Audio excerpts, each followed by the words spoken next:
All right, welcome to DFW Perl Mongers. Today we are going to be covering Docker and how to use Docker to deploy our Perl applications. My name is John Dexter, and with me today is John Fields locally and Tommy Butler remotely. Attendance is a little low today, but that's okay since it's going to be going online, and hopefully somebody out there on the web will find this useful. So this is going to be fairly similar to a lot of the other Docker introductory videos that you maybe have watched already, but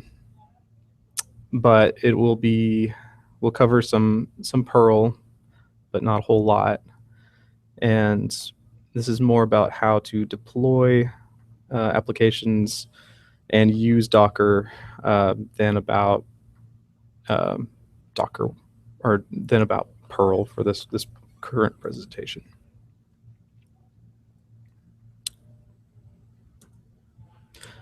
So as a disclaimer, I do not currently use Docker in a professional capacity. So my knowledge is sort of limited to my own personal use and research that I've done, and the documentation that the Docker community has provided for this product. However, I hope that everything I present will be accurate and insightful for your own uses. But if you do have any questions, really I wouldn't hesitate to recommend going directly to the Docker website, because their documentation really is excellent. All right, so what is Docker? Now, I tried to come up with a really succinct definition for Docker, and what I came up with was application containerization platform. And I don't know if that's really an accurate description or not. And it's a lot easier to show you how it works and what it does than to succinctly explain it in a bullet point. But other things that Docker is open source. It is totally and completely open source. You can contribute to it now.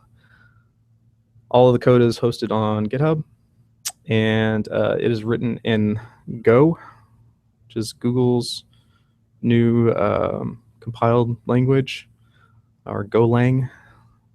It is a cross-platform, and I say kinda, because right now it requires the Linux kernel.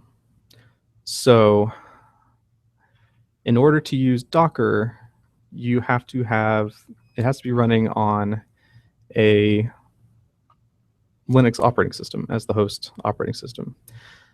That being said, Docker has made it really easy to run Docker containers on other operating systems.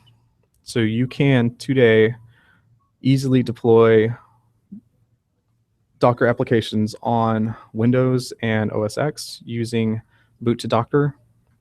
And if you are interested in that, again, go to the docker.io website, and there are installation instructions and documentation on how to use it that way. So Docker gets a lot of press as a virtual machine killer. I think there is enough evidence at this point to really say that this is not going to kill virtual machines. This is going to complement virtual machines.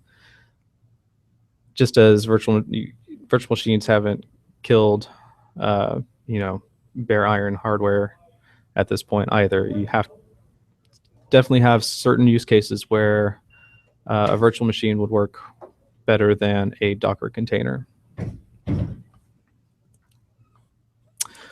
So why would you use Docker?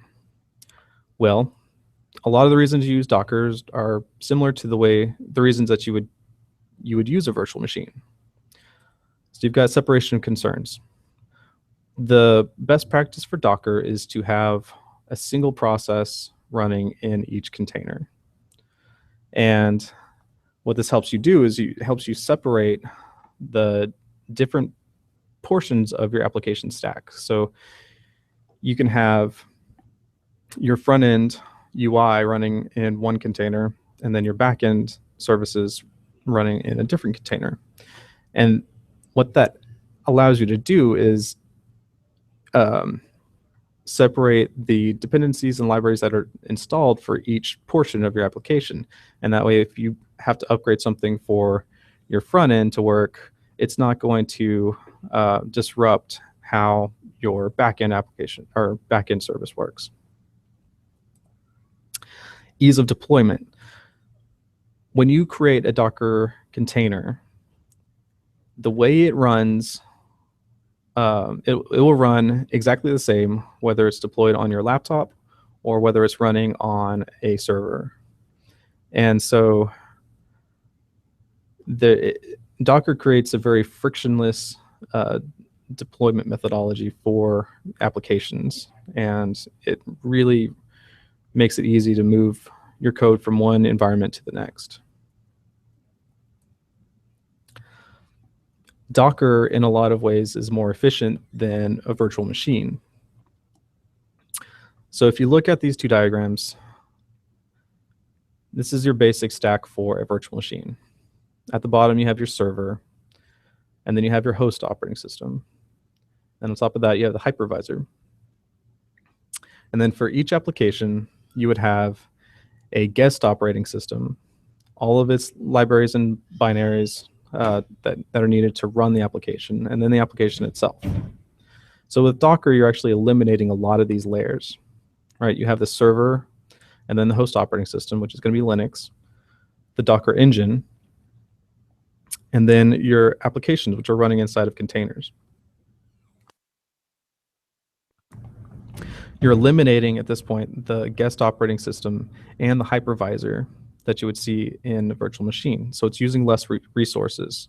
And booting up a Docker container takes seconds, or fractions of seconds sometimes, which is not necessarily always the same for a virtual machine. So how does Docker work?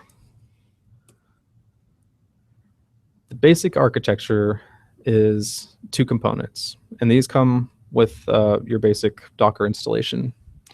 You have your Docker daemon, which really does all of the heavy lifting, and then the Docker client, which is your interface to it. And it's a command line application that allows you to interact with the daemon. So the only thing that's really required to run Docker containers, though, is the daemon. Your client can actually, your local client can actually connect to the daemon on remote servers. And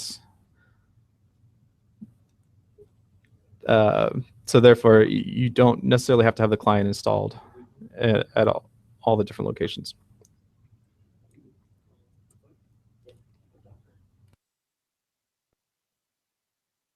So at 10,000 feet, there's three basic components of Docker. The Docker images, the registry, and the container. So images, I like to sort of compare those to classes in object-oriented programming. Right, so an image is going to be the instructions that the Docker daemon uses to create containers. So your class, just like your class would be instructions to the compiler for instantiating an object. The Docker registry is essentially a list of all of the images, or more than a list, it's a repository of images. It contains all of the pre-built layers of the images that your container, that Docker uses when it runs a container. The technology being used, namespaces and C groups, which are built into Linux, and that's why this is Linux only for right now. And UnionFS, which we'll get into a little bit when I talk about the Docker file. and libcontainer, which is what is driving the Docker daemon backend.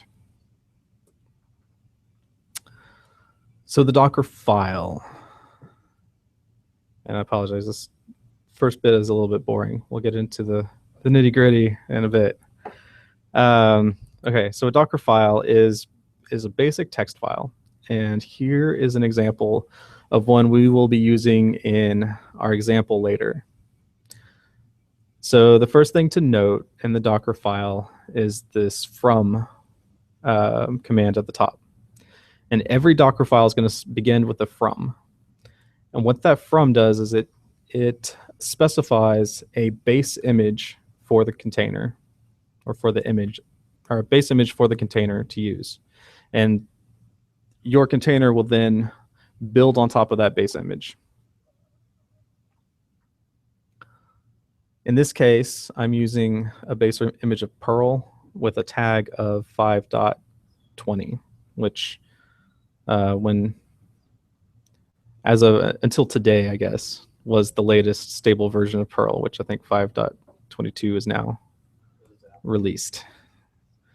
And then going down the list, we have maintainer, that's me, a run command, and a run is essentially just like what you would get. The result is what you would have if you ran that command in a bash cell or something like that, right? So in this case, it is running cpan- and downloading some modules. Then we have expose, which is related to ports, not public indecency, and copy. And copy does what it says. It's copying files from the local file system in a folder called app and putting them in another folder called app on the inside of our container. And then entry point is going to be the default command that is run when you create a container out of this image. And in this case, this is a Modulicious app, and so we're going to run hypnotoad to bring up our server. And it's going to call app.pl, which is my really, really bad Modulicious app that we'll look at. All right, Docker Hub. I say here it's pretty much GitHub for Docker images, and that's kind of the truth. Let's go ahead and take a look at Docker Hub real quick. And I'm not there, so you just go to docker.io. And if you click on Browse up here at the top, this brings you to the Docker Hub. And you will see up front a list of official repositories from Docker. The Docker Hub can host both public and private repositories, and it can have both official and user-submitted repositories. So you'll see there's top contributors and popular repositories, and yeah, some of the official ones that are listed here. Let's take a look at what happens when we search for Perl.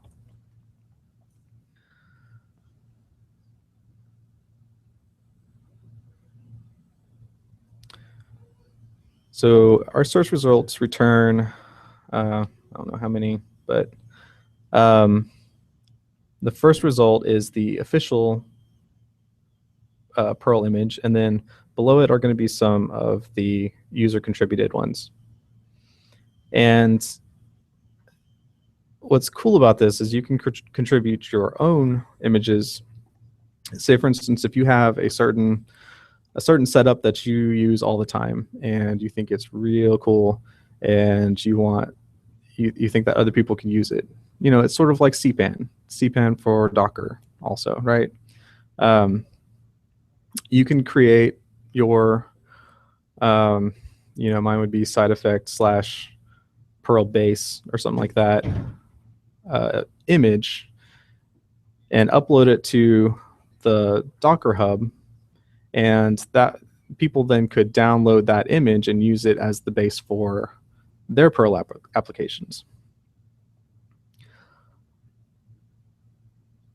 To be safe, especially when you're beginning, I would recommend sticking to some of the official distributions just because they are verified by Docker. And there is a chance that people can upload malicious code to Docker Hub, and you don't really want that running on your servers or even your local machine. So when you click into the Perl official repository, it shows you, oh, they've already changed it. So earlier today, this was still at 5.20, and they have updated this to 5.22 as the latest Perl image. So here's some information about how to use the image, how to build it and run it. We'll go through that some more. And how to contact the maintainers if you need to. One thing that's interesting to look at is the tags. So once this loads, we'll take a look at tags.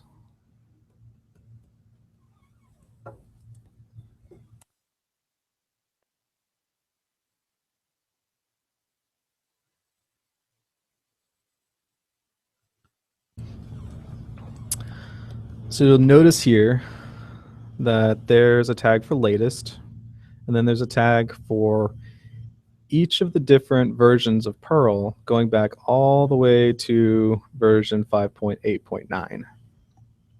So if you have legacy code that doesn't support more modern versions of Perl, you're in luck. There are official distributions or official versions of Perl going back to 5.8.9. If you need something before that, you're going to have to create a container yourself, but it's totally doable. If you wanted to do Perl 4, as long as you can find all the installation files, you can create your own Perl 4. I don't know why you would want to do that, but you could.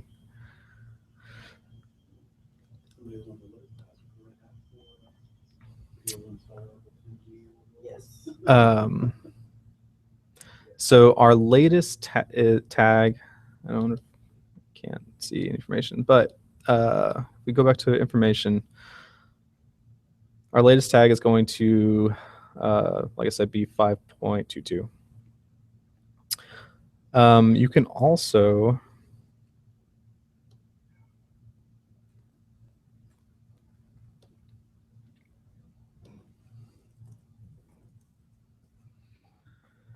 there's also a official Perl 6 image if you would like to try that.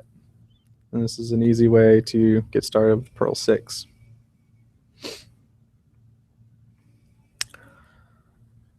So in addition to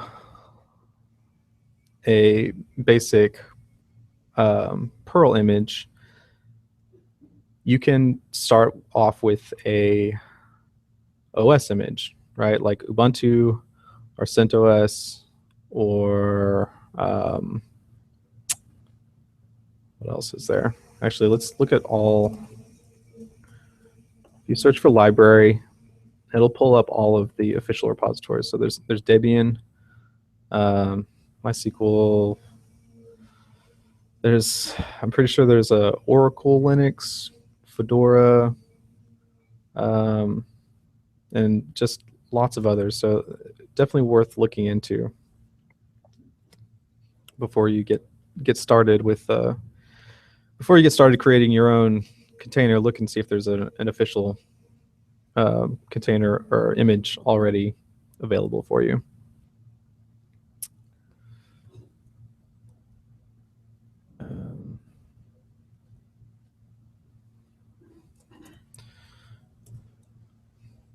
All right, so let's get down to working with the actual Docker application. So the Docker client, as I said before, is going to be a command line interface to the Docker daemon. Now, the first thing that you'll want to learn how to use is the help commands, because there's already very good documentation on how to use each of these commands within the actual client.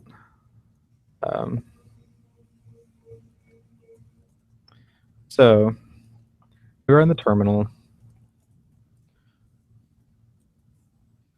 I type help. You can see all the different commands, and we're not going to go through all of these, plus a lot of flags for those commands. We're not going to go through all of these today. I'm just going to go through a subset of them that I thought were important. But if you, all of them obviously are useful, and it's definitely worth just kind of going through and exploring all of these. And so for each command, you can also run a help flag for that command. So if I wanted to look at, let's say, diff or something like that, we'll say docker diff help. It tells you usage and what it does and any available options that you can use on that command. So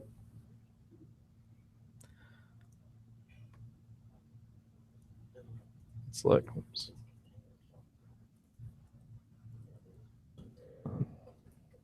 All right, so there's help. All right, the first command we're going to look at is PS, which shows all of your containers. And what's going to be important distinction to make going forward is the difference between a container and an image, because there's a different set of commands that will run on containers versus images. PS shows running containers. Yes, if I run that, right now it's blank because there are no containers running on this computer. If I want to see if there's any containers that have been built on this computer, I can run docker ps-a, and this will give me a list of all of the containers that have been built so far. And so as you can see, there are a few right now, and we will be creating more, which is fun, right? Okay.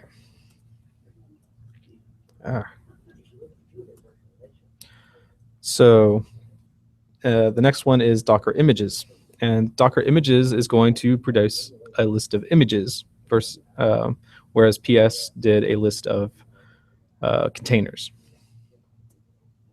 So Docker images. And what we have here are the list of images that I have installed currently on this computer. And you can see I've got Debian latest and Debian Jessie. Now, what's important to notice about that is that the image ID for both of those are the same, which means that they are the same image. These are just different tags for the same image. Also have Ubuntu and Perl and MongoDB, CentOS, BusyBox, and Scratch, which is an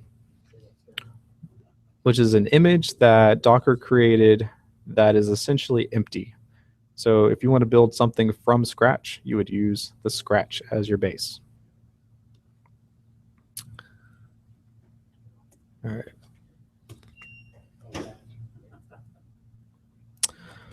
Docker pull will download an image from the repository. By default, it's going to download it from the Docker Hub, but you can point it to look at, or you can point your Docker client to connect to a private repository if you have that requirement for your code, proprietary code or whatever.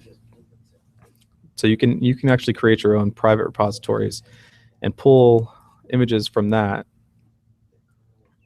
So let's see if we can get this to pull.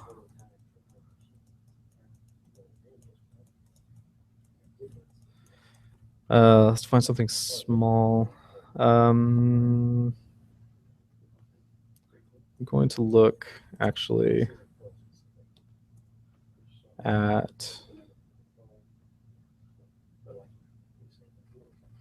trying to find something small that will be easy to download real fast. Let's try HTTPD. Let's say, yeah, we'll try it. All right, we'll try Docker.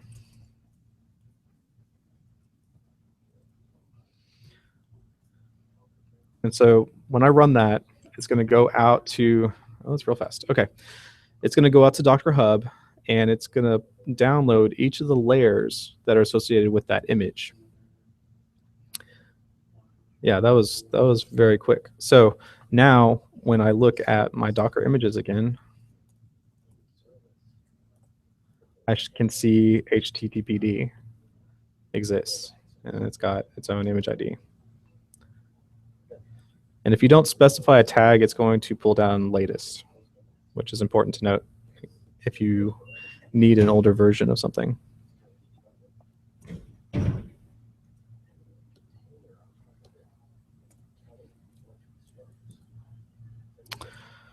All right, so the next one is Docker build, and Docker build is used to change a Docker file into an image. I'll go through that soon when we go through our app. All right, now this is the one that will take a while to learn, and this is Docker run. And the reason I say it's going to take a while to learn is because there are a lot of options. So I left a few in the presentation that I thought were relevant to our this demonstration, but it is definitely worth going through each of these and to see what options are available. You can do things like CPU shares and to tell it how much CPU usage it can, or how much CPU it can utilize, as well as like memory and swap space, and you can set different security privileges and all kinds of stuff. So it's definitely good to look through this. The ones I thought were important were D, which makes your container run in the background. Otherwise, you will see the standard out from your container running in your terminal. E, to set up environment variables. I and T are the interactive, and TTY are allocated sudo TTY. So that allows you to interact with the container once you've run the process in it.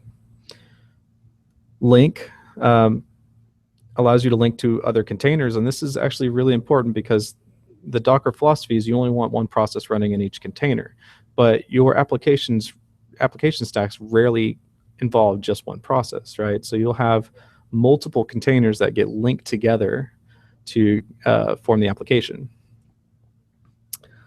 Name is a way to name a container. If you don't name a container, then the Docker daemon will create a randomly generated name.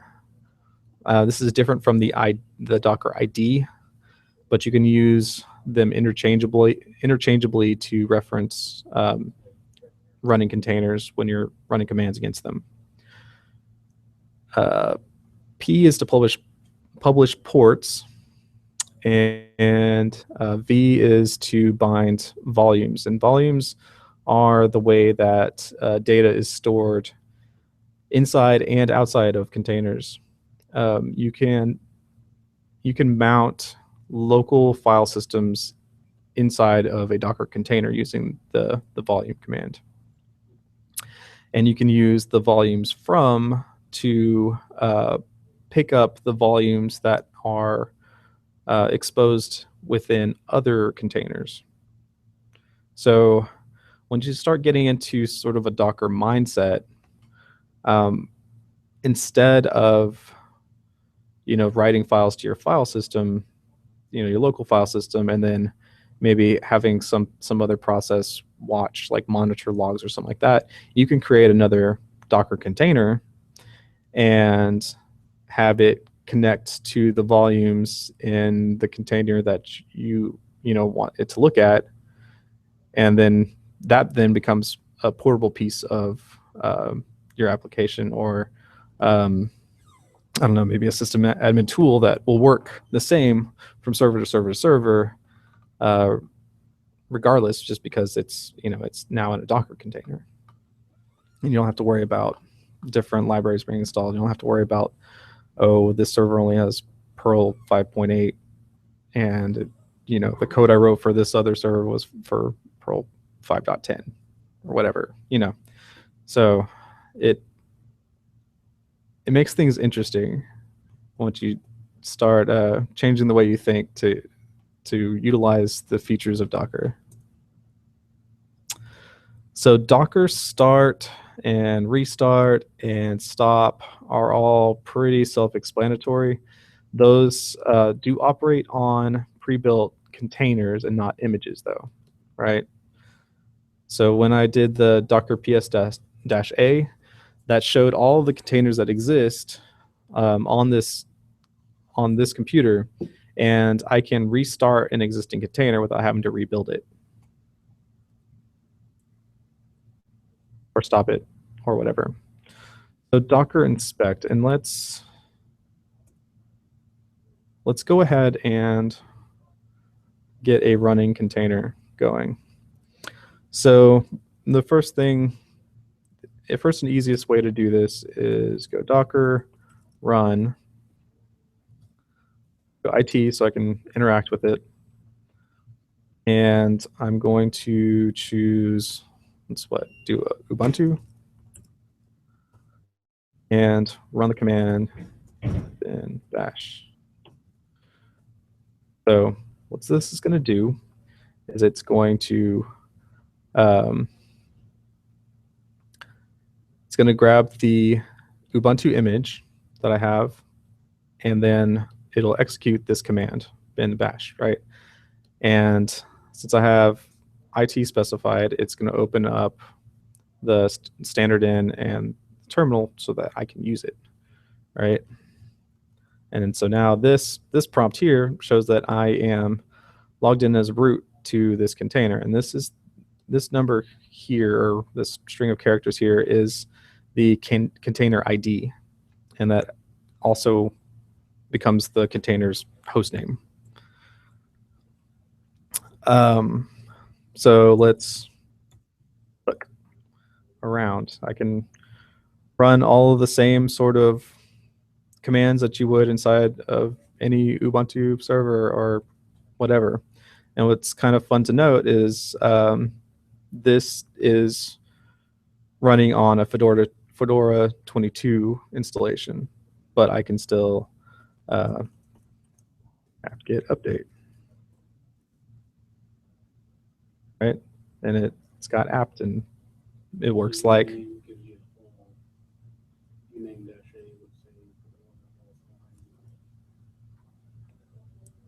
Hopefully this doesn't take too long. Yeah, I'll show you in just a second. So the question was, if I did uname-a, it's going to, what would it show from within the container? Once this finishes, we will try it. So this is showing Linux. Yeah. Okay, so that, yeah. So what's important to know is that all of the containers, while they think that they're in a virtual machine like Ubuntu or something like that, in a lot of ways, they do all share the same Linux kernel, right? So and that's important to know for security reasons. If you have an app running with elevated privileges in a container and can run stuff against, can operate on the kernel somehow, then that could cause a security risk for all of the containers that are running on your system.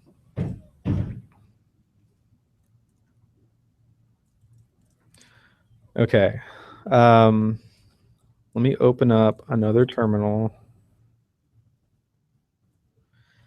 and run PS. So now we see, before we had nothing running, right? But now we can see the container that I set up in that other terminal window. There's the ID that matches. It shows you the command that's running. It tells you how long it's been up. And it tells you right here the name, which corresponds to this column. So Hopeful Rosalind is our new container. And if I go to Docker inspect Hopeful, I will get JSON output about all of the different parameters and configuration for that container. So if you need to troubleshoot something or look at, do some sort of monitoring for your containers, you can script this and get, easily parsed JSON output about all of your containers. And that's what inspect does.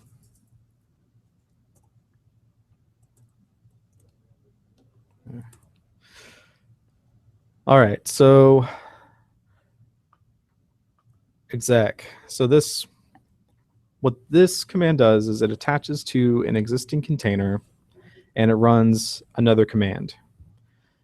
And why this is important is because back in the day when Docker first came out,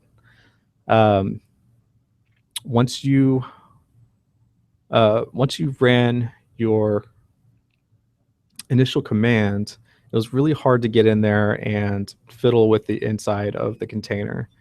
And so people were creating all these workarounds to, be able to get in, and they were in, the best practice with Docker is one process per container.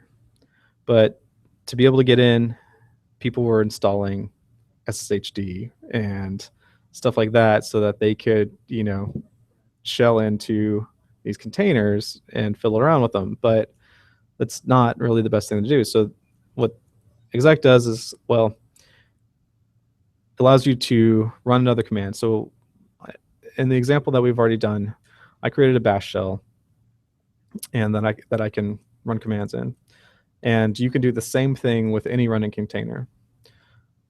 In our so we have a container that's already running bash shell, but I can create a second bash process on top of that. It's just cancel it out. So Docker. Yeah, so I'm gonna operate on the same container, and this was Hopeful.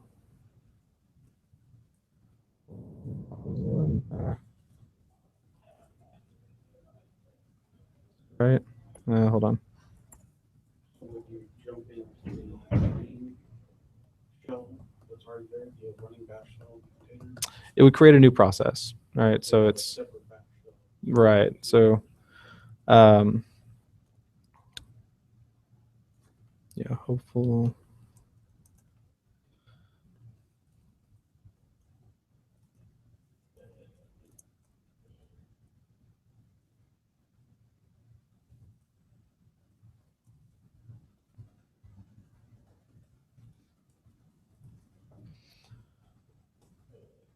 So now I've got another batch shell open. So let's take a look at top. See, there's two bash processes. The original one has PID 1, and this new one's going to be PID 39.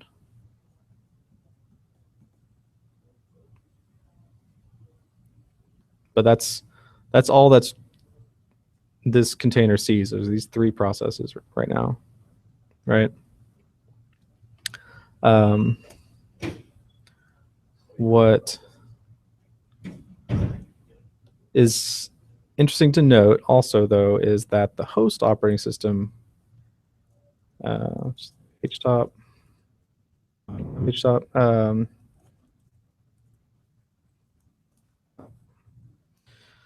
host operating system can see everything. Let's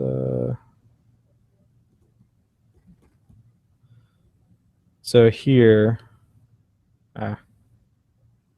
nope, that's not it.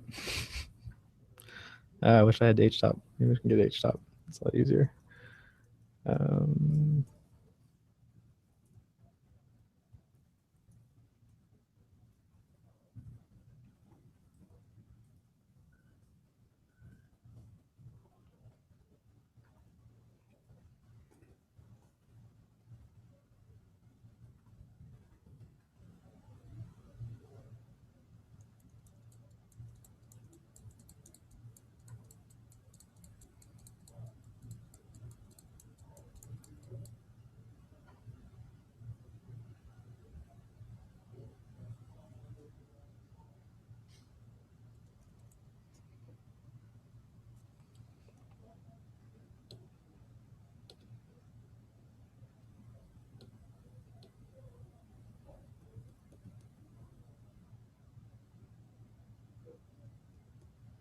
Okay. All right, so now we can do tree view and search Docker.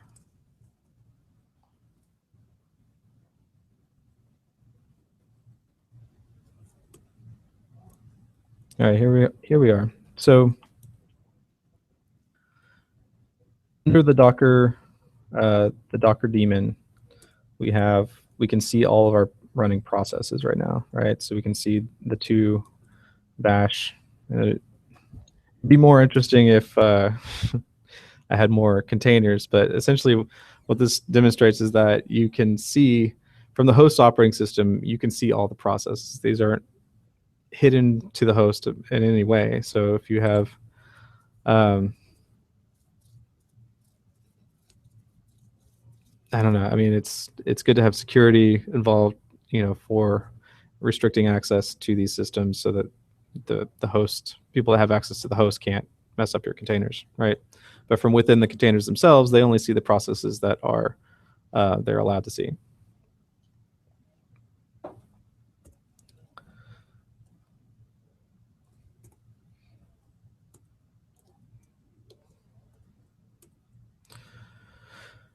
All right, Docker RM and Docker RMI will remove either a container or a image, right? So again, there's a split between those two. So if you need to delete a container for some reason, you can use Docker RM. If you need to delete a image, you use Docker RMI and the image name. All right, let's build my really, really bad app. So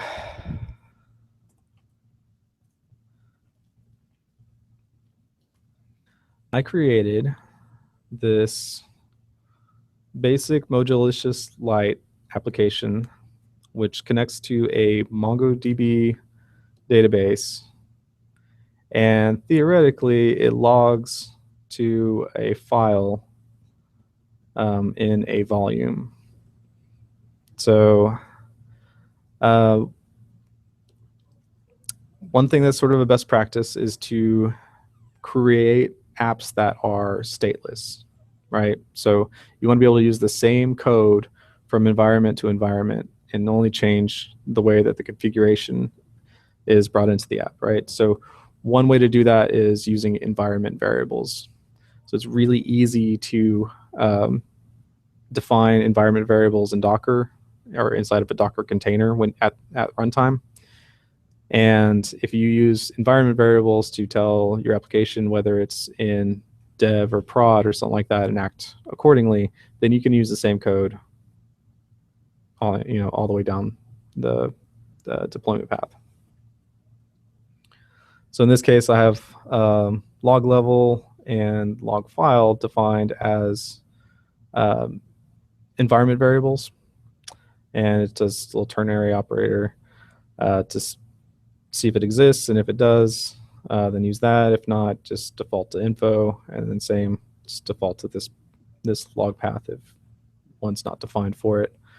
Then there's my log setup, and then here comes my Mojolicious if on any return index. And so my big old index page is down below, so I only have one page in my application. A little helper for the MongoDB stuff, and then some basic REST implementation on gets and posts, and deletes. This is not fully fleshed out, and I don't think this is really even a great way to do this. I've kind of just took a bunch of examples off the internet and smashed them all together because I didn't really. Yeah, it always works. It's the best way to do it, right? So I've got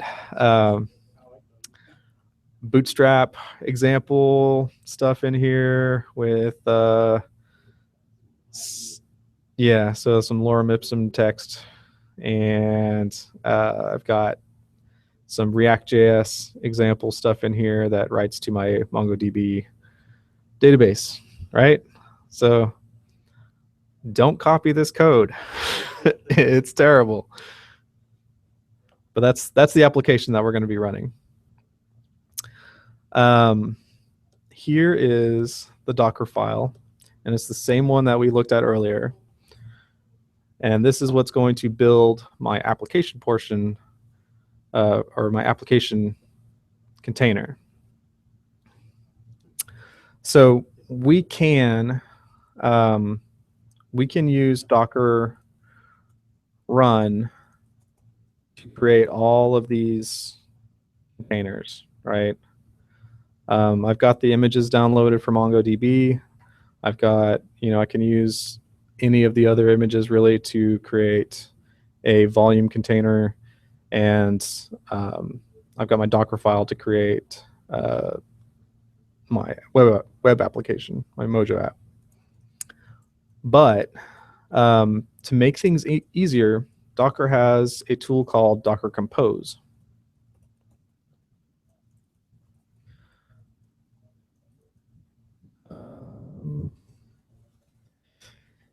And what Docker Compose does is it allows you to specify a YAML file with all of your different, they call them services, which are essentially containers that you want to run. And it goes out and does a lot of the work for you. And let's look at my Docker Compose file. Come on. All right. So I've got three I'm going to create three different components or containers, and they're going to be called web, DB, and data. Web is going to build off of my Docker file, and you can specify a file name, but since this file is in the same directory as my Docker file, just putting dot will just make the tool automatically look for a file called Docker file and build it. From the web, for the web container, I want to have port 8080 exposed on the outside to port 8080. If you look at the Docker file, I'm already exposing 8080. So why would I do it twice, right? The answer to that is that this expose command in the Docker file essentially creates how do you play it? So when it creates sort of an internal announcement that, hey, I'm going to do something on port 8080, right? And when you link another container with this one, it will expose that port to that container, but it won't expose that port publicly. In this is going to run, this is saying, this notation says this is the container port, and this will be our local host port. So I'm going to bind those two together. Docker's saying, hey, I'm going to want to use this port, and then you're there with your Mm-hmm. compose and saying, okay, this port is available, so we want to Mm-hmm. find it with this. Right. Remember that your questions. Yeah. So the comment was that the Docker file just tells Docker that, hey, I'm going to use port 8080 and Docker Compose, which is essentially just running that Docker run commands, but it's doing all of them for all of the different containers all at once. But yeah, so that the Docker Compose is setting up what we see on the outside in the running container. So we have internal and external ports designated here. Environment sets up our environment variables. That we went through a little bit. Links. So this is what links this web container to our other containers that we're going to be creating when we compose them. And volumes from is going to pull the volumes that we designate in the data container and mount them within the web container. So for this DB, I'm just telling it, hey, use Mongo latest. And if you look at, if we go to the Docker, let's do browse.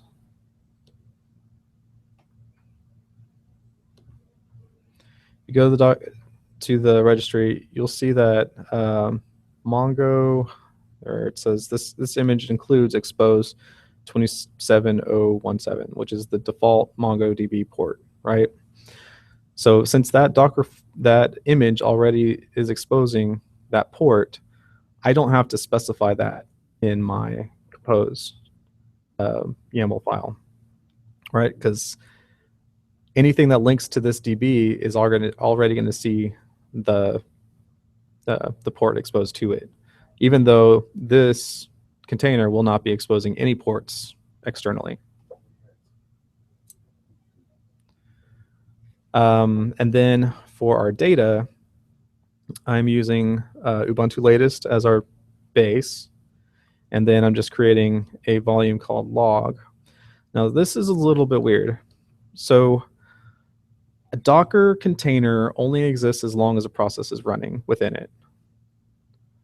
So in order to have a container that all it does is host volumes, I have to give it something to do. And in this case, I'm giving it, I'm running tail on dev null, which essentially returns nothing all the time. But it'll run forever until I stop it. That way. Does not affect the performance of the Docker. I don't know. I don't think that the question was, does it affect the performance of the Docker? Yes, it will use resources. I mean, it's going to use, because tail is going to pull dev null every so often, and so that will use some resources. Hopefully, not enough to make any impact on our server, but it could. If you're running thousands of containers and a bunch of them are just polling dev null, then they kind of what's the point? But one way you can get around that is maybe group some volume containers together if it makes sense. Instead of having maybe just one volume path per container, you would have 5 volumes in this container, and then if they're all going to they're all being shared with the same application, it kind of makes sense to do it that way. And there's some options around volumes so that you can have it pull data from different remote locations even, and that kind of stuff. So there are things you can do to probably minimize the resources used by that sort of pseudo command. Just make sure not to run anything super intensive. Right. Yeah. You don't want to do anything super CPU intensive. So let's see it work. See if it works.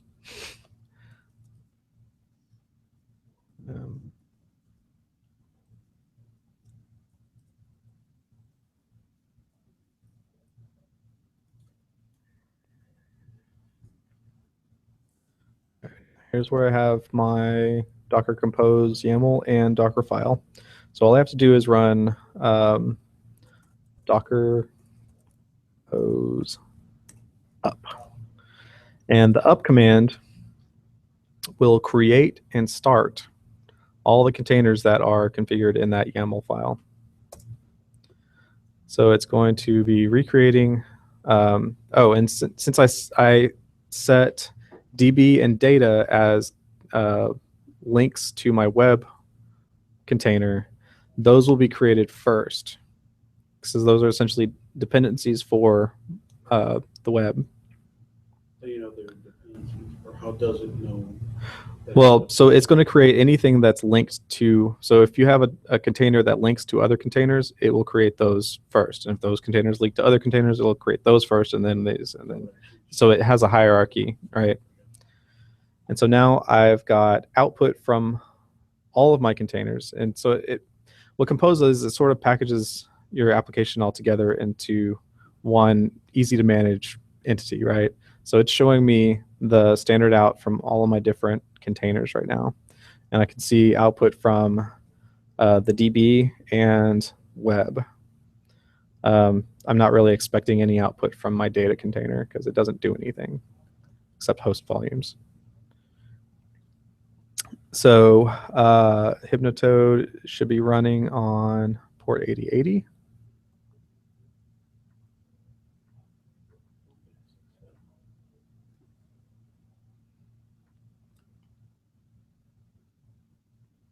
Here it is.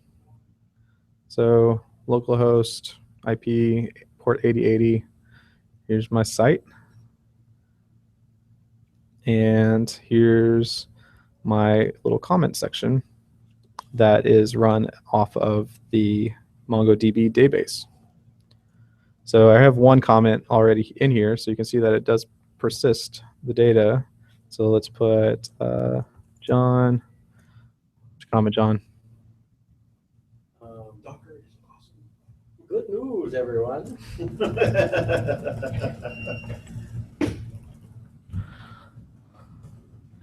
So that posted a comment from John for good news, everyone. And if we look at our REST API, I can actually look at the JSON output directly. All right, so now we have, this is coming off of MongoDB. So we've got our test comment, and then from John, good news, everyone. So it's working, right? So I have three containers and only one port's exposed. Now you can start extrapolating on this, right? So what if I have an Nginx container that does, reverse proxying or something like that? And then I just link that one to all of the, my different web apps or something like that. And then I only have one port exposed for Nginx and no ports exposed to my applications. Or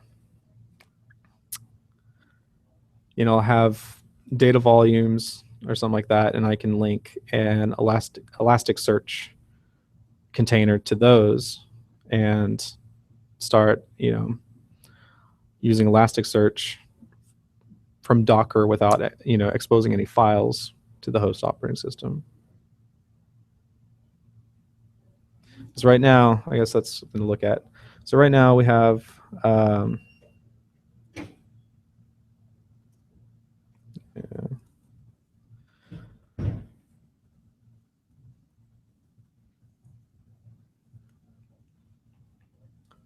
are you running? We've got Hopeful Rosalind still running, but here are the EX01. So like I said, Docker Compose uses a project name for creating the names for the different services. So by default, if you don't specify a project name, it uses the directory that your Docker Compose.yaml file exists in. And so that was EX01. And then we have web, data, and DB, and _1, which is, I guess, it iterates if it has to recreate the same container again. I'm not real sure. So you could potentially recreate or create a second instance of your whole application if you wanted to. Like if you have just a framework type application, and you can put the data is just connect it to a different database, you could just reuse the whole Docker Compose and create a new instance of it.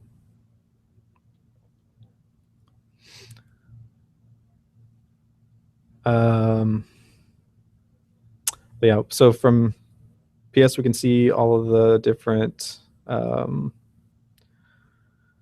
commands that are running. We can inspect those with Docker inspect. We can start, stop, restart them. So Docker Compose. Docker Compose actually works on the whole project at the same time, though.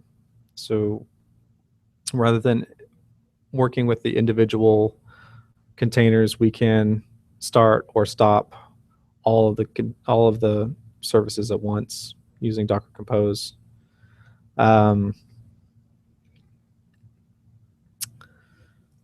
So let's see.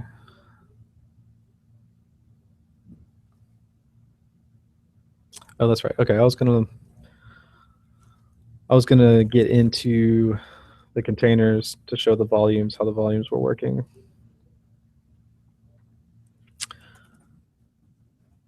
Again, we're going to use exec, and now we're going to specify the container name, which would be ex01 underscore web underscore 1, and we'll run bin bash. All right, so now I'm logged into that container. I can ls the root, and I can see that log directory was created inside of the container, and that's the volume that I got from my data container, right? So if I go, whoops, no.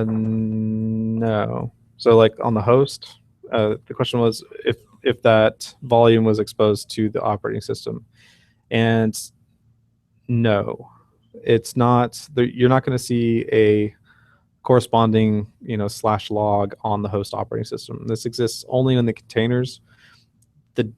Whatever's inside of all of these does exist somewhere as a union FS layer.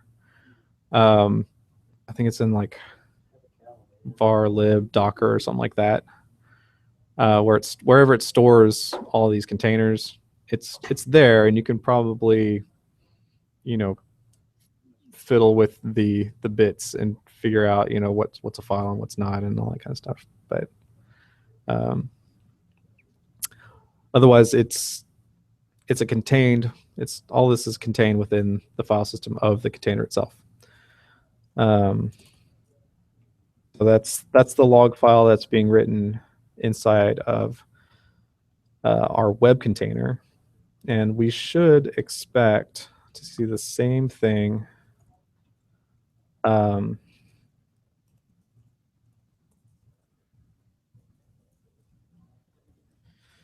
we expect to see the same thing inside of the data container?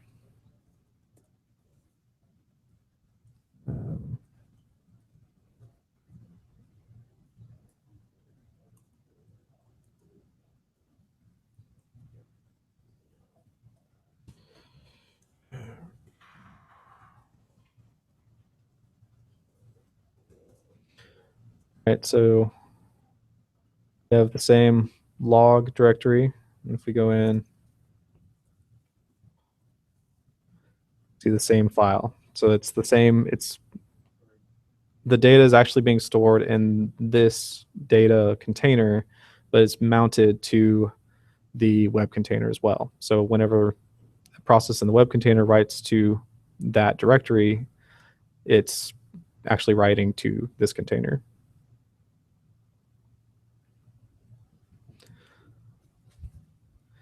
And volumes written inside of containers will persist as long as the container exists, right? So I exit out of here, Docker. So as long as this EX01 data underscore 1 container exists, that data still exists. You can, like I said, you can delete containers. And if you delete a container, all the data that's inside that container also gets deleted. So, you know, have to be careful, but it is easy to get a lot of unused containers, right? So we've got all of these containers that are exited. You can see the exited status, right? And it's good practice to clear those out because they are taking up room on your hard drives and stuff. They are not consuming any other resources as long as they're not running. But you do have to be careful that if there is any data that you want to persist that exists only within that container, you know, don't delete the container. So right now, if there was something like I'm looking now at says app DB1 Mongo latest. Mm-hmm. Sorry, what's wrong one? But anyway, app DB1. So let's say you had some stuff in there. You didn't delete the container, but if you exited the container, so if you brought the container back up, restarted it, still be there, or yeah, no, it'll still be there as long as, like I said, the question was if the container has been exited and you know it's no longer being used, can you still access the data within there? And the answer is yes. So once you, as long as it still exists as a container, you can restart it, you know, running any command really, and get in there. And you can also connect to that container to, you know, copy files out of it or whatever. So you can extract the data out of that container fairly easily. But that's if you use volumes like we used for our web logs, it makes it even easier because those volumes are already set up, and you start the container and it says, hey, I've got these volumes you can connect to. And so you just connect to those and you can, you know, run whatever process on them to copy the data out if you want to.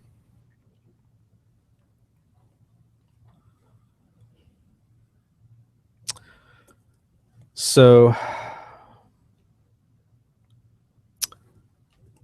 something I should probably mention is we kind of glossed over the union of S, and I meant to bring it up earlier, but I forgot. So I'm going to look at it real quick. When we do like a Docker pull, do like BusyBox, right?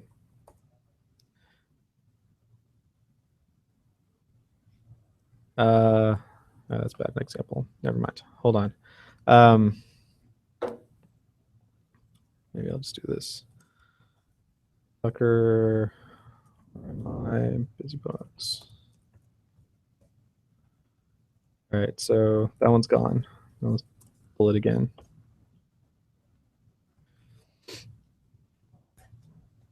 Okay, so these 3 lines correspond to image layers, right? And BusyBox is a really, really small, lightweight image that you can use. And the cool thing about Docker, if you're using a repository and you pull an image and there's been a change to that image, it will only pull the layers that have changed. And so when I'm talking about layers, I'm talking about corresponding lines in the Docker file that's used to build the image. So for each of these lines, there is a union FS layer that's created. And so for the Perl 5.20 as my base image, that image has a series of layers, but I'm basically saying that I want all of those layers to begin my image creation, right? So my image build. When I run cpan-m and download all these modules and test them and all that kind of stuff, it's going to write all of that stuff to its own file system layer, even exposing ports and then copying files from my local file system. It creates all of these in different layers. So if you're a developer, you're hacking at the code, doing enhancements, whatever, and you have to rebuild your container after you've made a change to your code, right?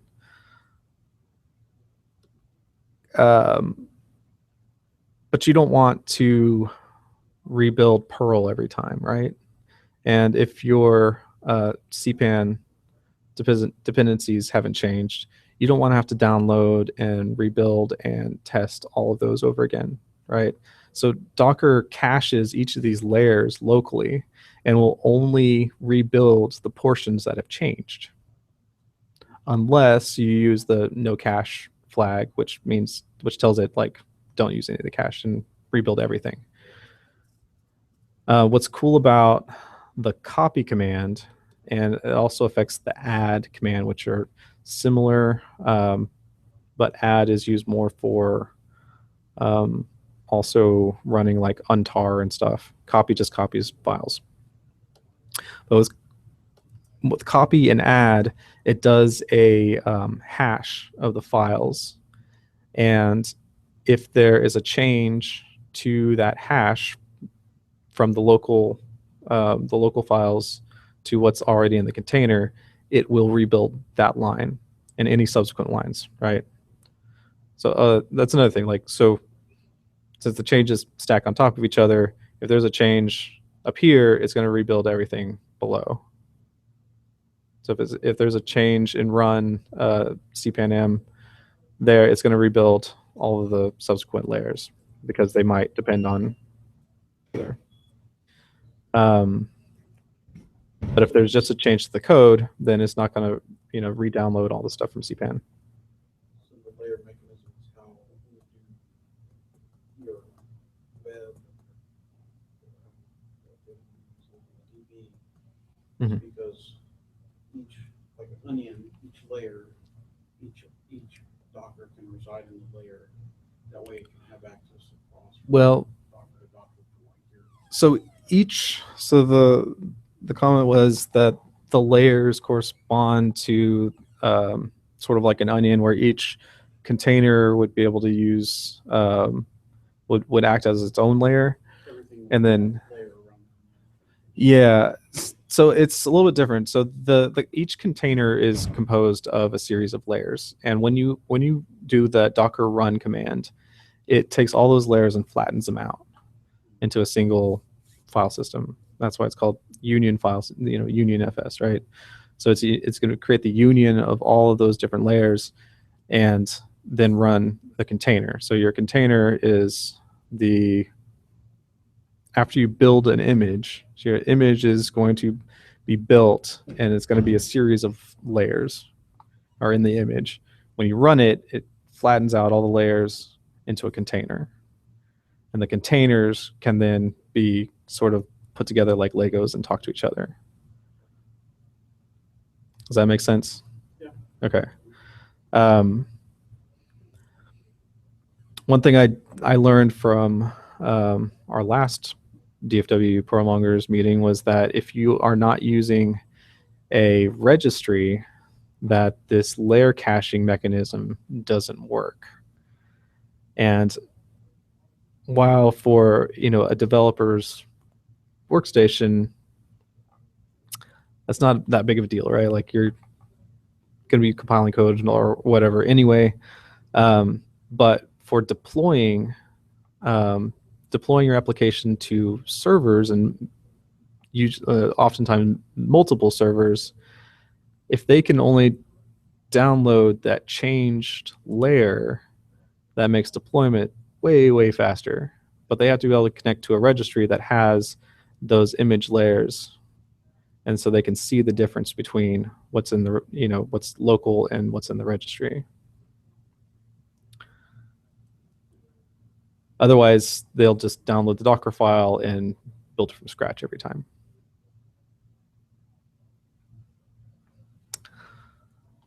So something I'm going to bring up, but it's not even in my presentation, is no, not this one. Sorry. That one. So one of the other tools that Docker provides is docs. There's one called Docker Swarm.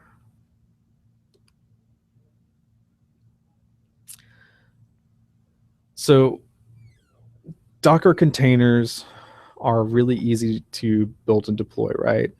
And because they work the same from machine to machine to machine, it makes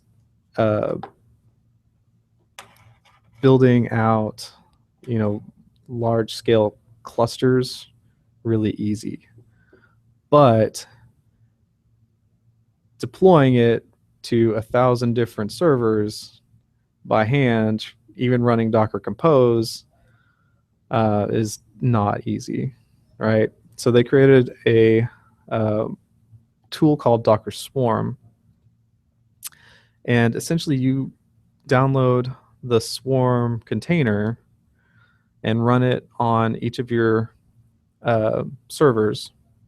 And you generate a token that identifies essentially like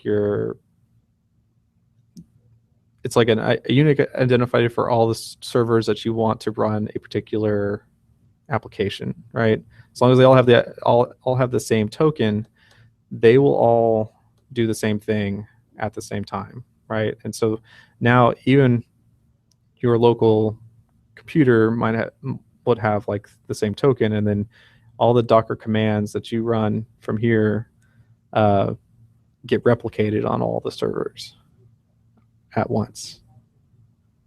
And so if you want to stop all of them at once, you do, Docker, what was it? Just, yeah, I guess it's just the regular Docker client commands. So I've never used this because I don't have 1,000 servers, but it's really cool. There's also Docker Machine, which makes it easy to set up Docker daemons on various computers. So this is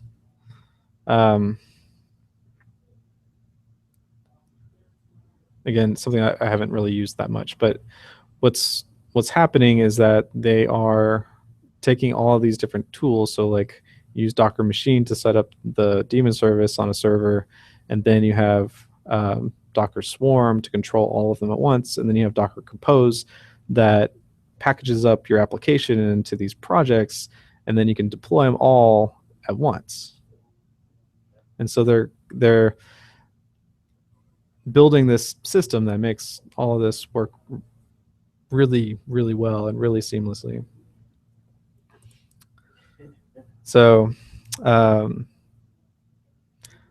that pretty much concludes most of what I had to talk about. If you need more information about Docker, the documentation on the Docker website. Whoa, this is an old link. Their website has actually changed.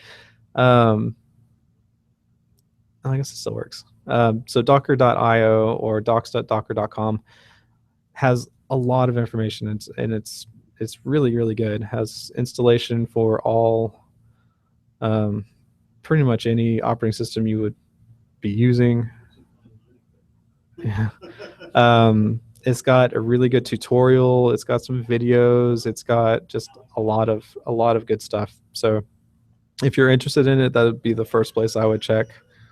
There are a lot of blogs being written. It's really the new hotness. So there's a lot of people writing about it and doing demonstrations like I just did.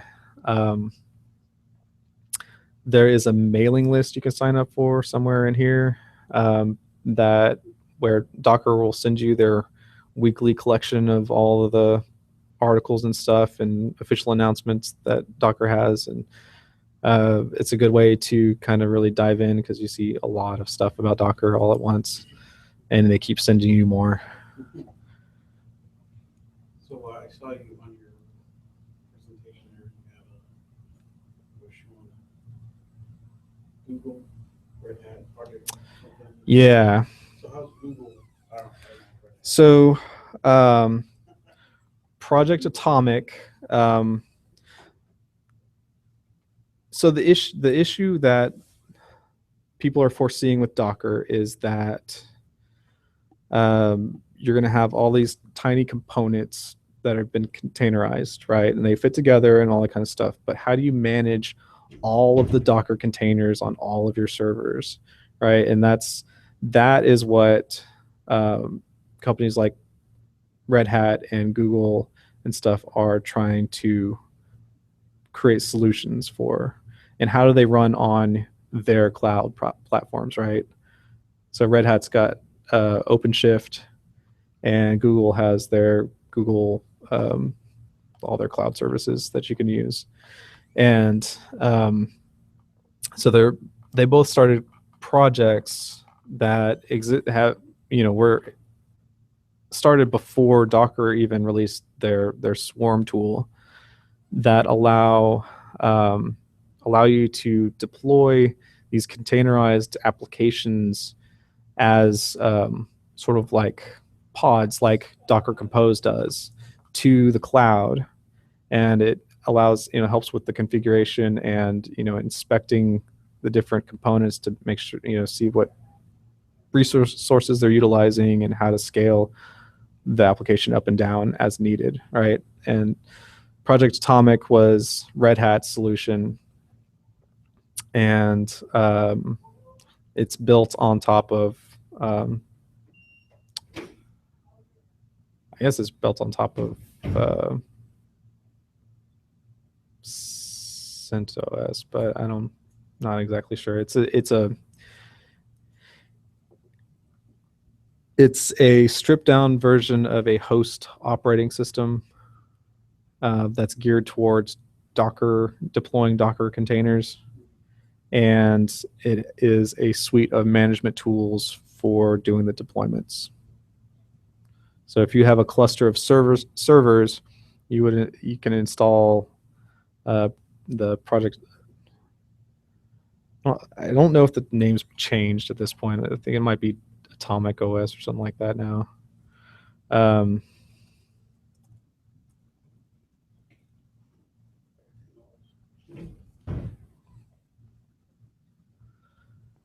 Yeah.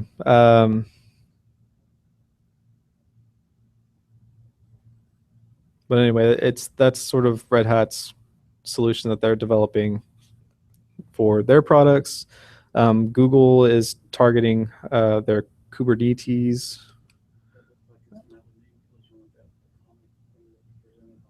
Um, so Kubernetes is sort of a Docker Compose plus Swarm for Google Cloud Platform. This is my understanding. What's interesting is that Microsoft is also creating a set of tools, and they've already ported the Docker client to a native Windows application, and they're working on a Docker compliant containerization standard for Windows. So you could have Windows apps running within Windows containers. That should happen, I think they're saying, in the next year, but I'm not really sure. Yeah. So what Microsoft is doing is that they're doing it with their Azure cloud platform also. So you can run Docker containers on Azure alongside Windows containers, and that's their goal. But they are apparently very much behind Docker, and a lot of have been releasing a steady stream of announcements for it. So it seems like it's something that's going to happen.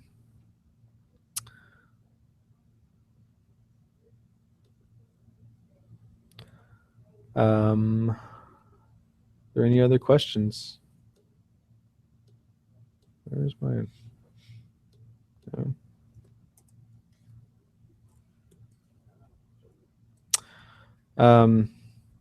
If you want to look at my presentation and the really terrible code, it is available on GitHub. Well, thank you very much for John and Tommy to allow me to present. And I hope it has been informative for everyone.